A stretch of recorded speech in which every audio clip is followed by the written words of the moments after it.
Hello, hello, welcome back. As always, we're your hosts, Julie Romero. and Christina Campos. Last week, we discussed the Industrial Revolution and its impact on our Western civilization. By the way, have you heard about the proposal of the anti-phone laws? You mean the California phone ban on school campuses? That's the one. Jeez, who do they think they are? You know what this reminds me of? I don't know. What does it remind you of? You remember the Volstead Act? Nothing screams 1920s like the Volstead Act. Ah, yes. The 1920s, the music, the jazz, the art, and those flappers, better known as the Roaring Twenties, our economy was booming. That really was an influential era. All these glorious innovations. I mean, besides Prohibition. Ah, yes.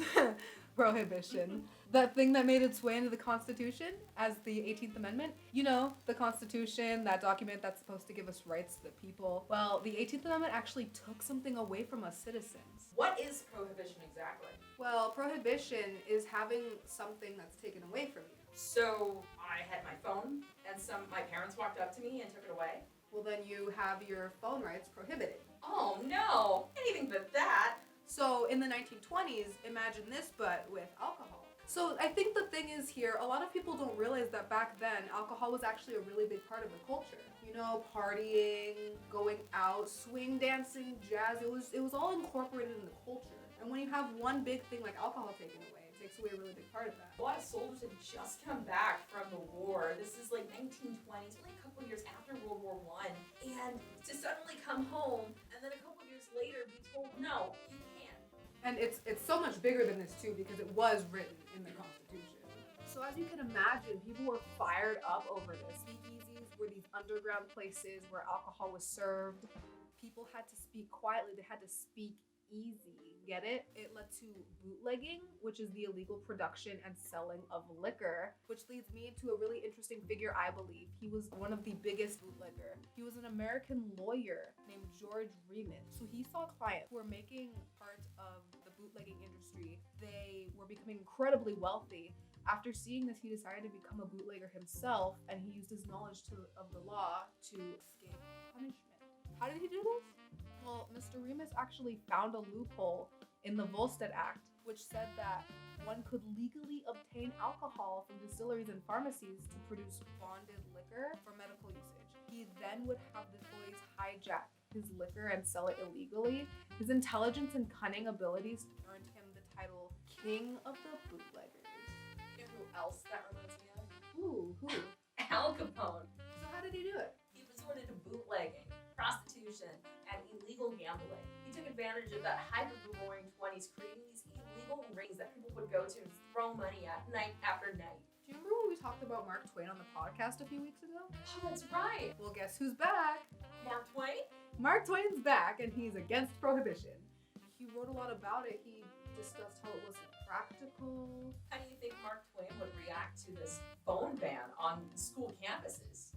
I mean, I feel like he'd react very interestingly, considering that he said about the Prohibition Act, evidence proves that prohibition only drives drunkenness behind doors and into dark places, and does not cure it or even diminish it. And that letter was sent out through Atla, California, 1862. Wow, prohibition, bootleggers, Al Capone, even Mark Twain? This is getting a bit too much to keep track of. I think I might need a break. That's a good idea.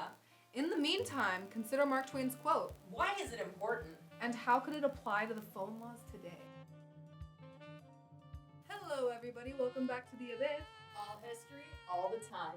So the progressive movement started here in California. And initially, this movement, in order to actually get powerful during their 7+ year run in California, they took some lessons from the women's movement. In return, should the progressives win the government in California, women got what they needed. They wanted to prohibit, alcohol. And so I think the phone ban is supposed to be for the well-being of the students. I mean, what about breaking lunch? That where you just want to kind of look at your phone. Taking phones away really allows the students to branch out into their real-world relationships. That's an interesting way to look at it. So looking into this phone ban for schools, based on what we've read about prohibition, it failed. 1933, FDR signed it into effect, the 21st Amendment. So, question here is it going to pass? Is it going to fail? Is it going to happen? Is it going to have repercussions if it does? And if it does, flappers, the jazz, the singing, the economy's booming. Yeah, and not to mention the Prohibition, bootleggers, Al Capone. Everybody was getting involved. Mark Twain? Come on. Oh, what an exciting adventure. I know. We'll be switching gears next week when we talk about the Great Depression. Great Depression, 1930s. The economy wasn't as booming, It was very slow, and there was less jazz. but one thing did come out. The end of Prohibition, 1933. FDR. So join us next week when we get into that. Tune in next week We'll be waiting. in the abyss.